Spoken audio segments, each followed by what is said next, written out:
the wire connecting music lovers around the world. You're listening to Aux.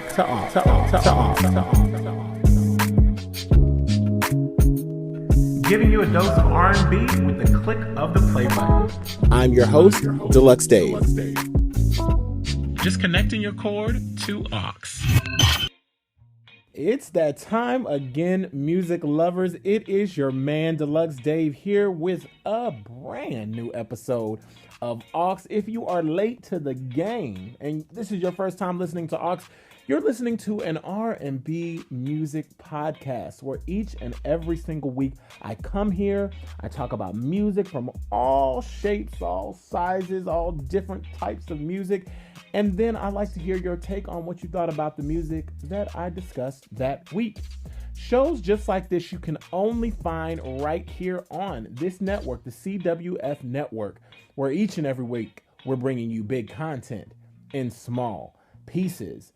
I kind of want to know how you guys enjoyed your Valentine's Day. What did you do? Were you by yourself? Were you with that special someone? Did you eat a whole bunch of candy? What did you do? You know, it's always great when you can sit down and you can take time out with either that special someone or just take time to enjoy yourself. That is always a good thing. I got a chance to spend time with a very special someone, and I really had a very relaxing and great Valentine's Day, I must say. It's been a great one. So even if you did not have a special Valentine's with that special someone, I hope you took time out to enjoy yourself, to love on yourself, because that is the most important thing. Because what does the famous RuPaul say? If you can't love yourself, how the hell are you gonna love anybody else? That's the famous saying. But anyway, that is the truth, and I mean that is something that I've learned to really, really live by. That's very, very, very important. So last week I had a wonderful episode that I enjoyed. Also, I got to talk about some of my favorite gospel R&B girl group singers, and it was really great. I even had a friend chime in and was like, hey, I want to jump on, to talk about this too, because he, like me, I find so many cool people on Instagram, like people I've never even met, that always are very engaged and always want to go back and forth about the music and stuff like that. So I hopefully, maybe, if time permits, I can have a part 2 of that episode where I was talking about those girl groups, because I really want to sit down with this special person and kind of chop it up with him to hear his take on some of the groups that I talked about. So maybe we can do a part 2 or something. I've never done a part 2 to any of my episodes, so that might be a cool thing. So anyhow, this week though, this is the very first Did It Age Well of this year. Yes, I have not done one yet, so it is important that we make this one good. And today, I wanted to talk about a name that has not been on too many people's lips. That's because this artist has passed a while back.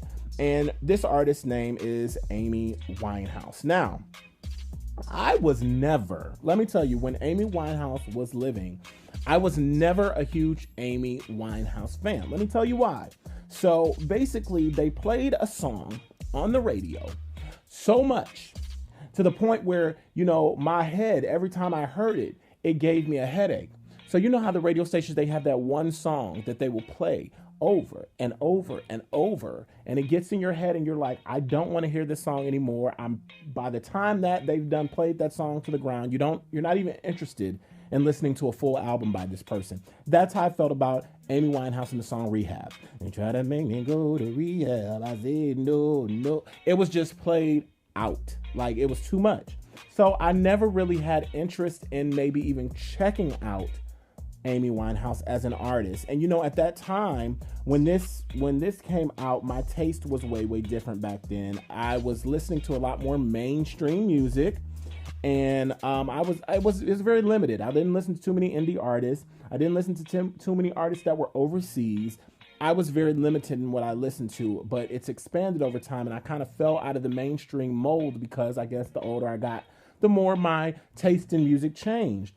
So recently I was sitting down, of course, listening to Tidal and bumping through some things, and sometimes Tidal suggests music, like if I'm listening to a certain genre, it'll suggest or play a song right after an album has finished to kind of get me into, another artist or introduce me to a lot of new types of artists.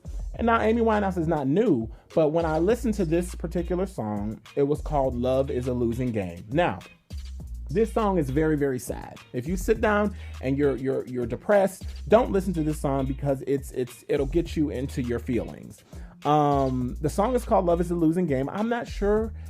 I guess I relate with it a little bit because when I'm listening to the song, I was like, man, that's very true. You feel like that a lot of times when you're going through something with love with someone and you just feel like it's not working ever.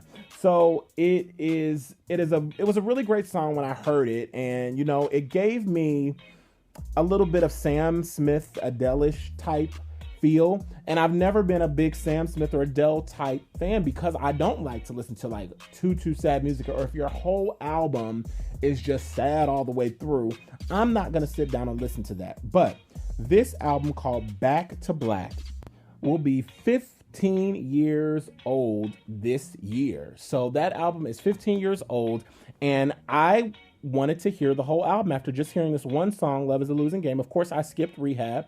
I didn't listen to it too much, but I went ahead and I played the whole album from front to back, and I fell in love. Like, seriously, I fell in love with the artist Amy Winehouse. So I started to listen to some of the old things, but this particular album, Back to Black, was so different than any of the other things that I had heard. And it was like, I think this album was one of her biggest hits. And it really gives you this old school feel, which I love, but it also gives you a very modern twist. So you'll hear a lot of different things that she says in there sound very modern. It's not things that they would have probably sung about, or they would have kind of disguised it back in the old days. But this gives a more relevant, a more now type feel to the songs.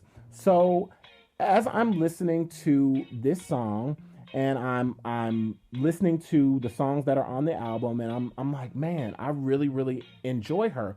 And then I began to read about her story. And I said, man, she lived, I guess, she had her good moments, but I feel like she led a very sad life. And, and that's what I think about as I'm listening to this album, because I feel like throughout the album, she's actually giving you a piece of her. Like, the lyrics are very in sync with her feeling or her story. And that's why I feel like an album like this is very telling. And as I'm listening to the different things in there, and I'm like, man, I am very upset that I did not take Amy Winehouse more seriously when she was alive. And I think this happens many times with many artists. They're more appreciated after they have passed than when they were alive, which is very, very sad. So that's why, like, I did the episode last week about giving these groups these flowers while they are here, and they can hear it, and they're living, and they can know their impact. Because I'm sure at this time, Amy Winehouse didn't even have a clue what her impact after she passed would be. But for the voice that she has is just amazing, because she's giving you soul, she's giving you R&B, she's giving you a bit of jazz up in there. Like, her voice was so unique and so succinct. It was so great to listen to that album. Back to Black really gave me a taste of what I feel like music is starting to become again. We go through these phases in music where we have certain, fads or different things that are in at the moment, but there's always a lasting sound to music, and we always seem to come back around to it as we continue to create music. And people think it's a new thing when you start hearing some of these older type themes start to come into the music, and you start hearing some of those same sounds from back in the day in the music. No, it's just recycled. So what Amy Winehouse did was she dipped into a lot of old music. She had samples of old music in there. Like, there was one song on there that she did that had like Ain't No Mountain High Enough. It had the beginning parts to that. You know what I'm talking about. Anyway, that beginning part of the song is mixed in with one of the songs on Back to Black.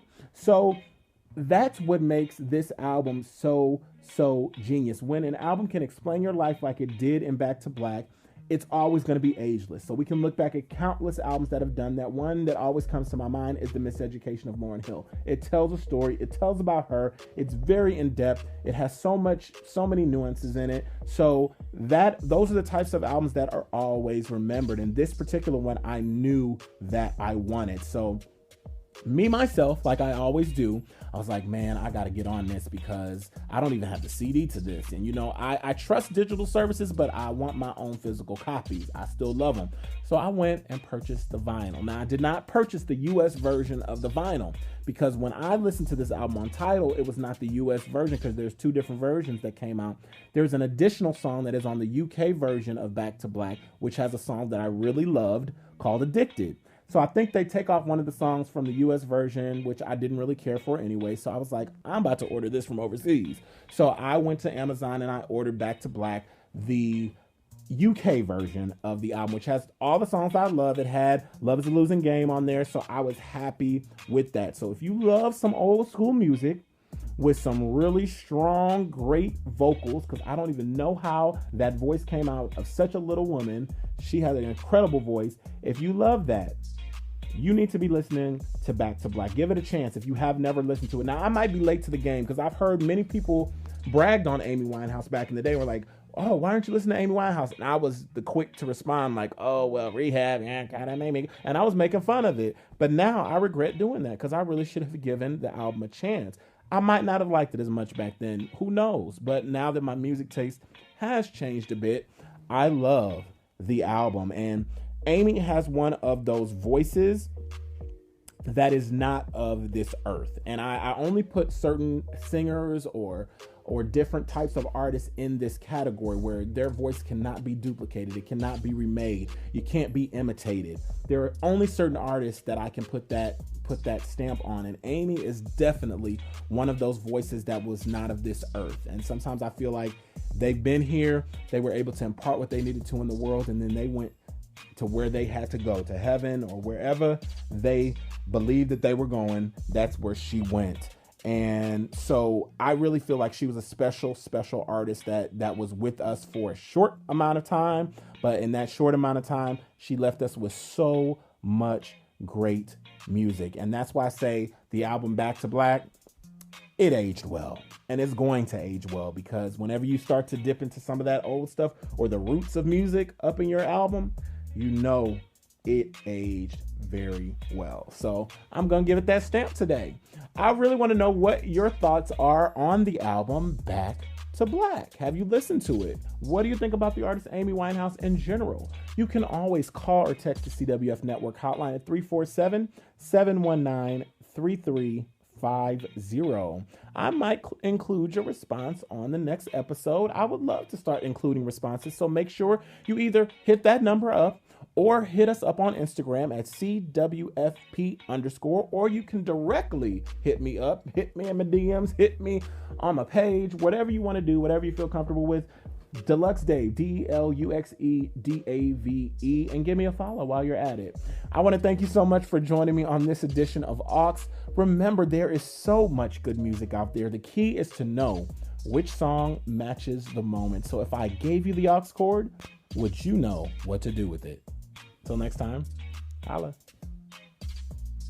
This is the CWF Network, where we bring you big content in small pieces. Follow us on Instagram at CWFP_. Okay, bye.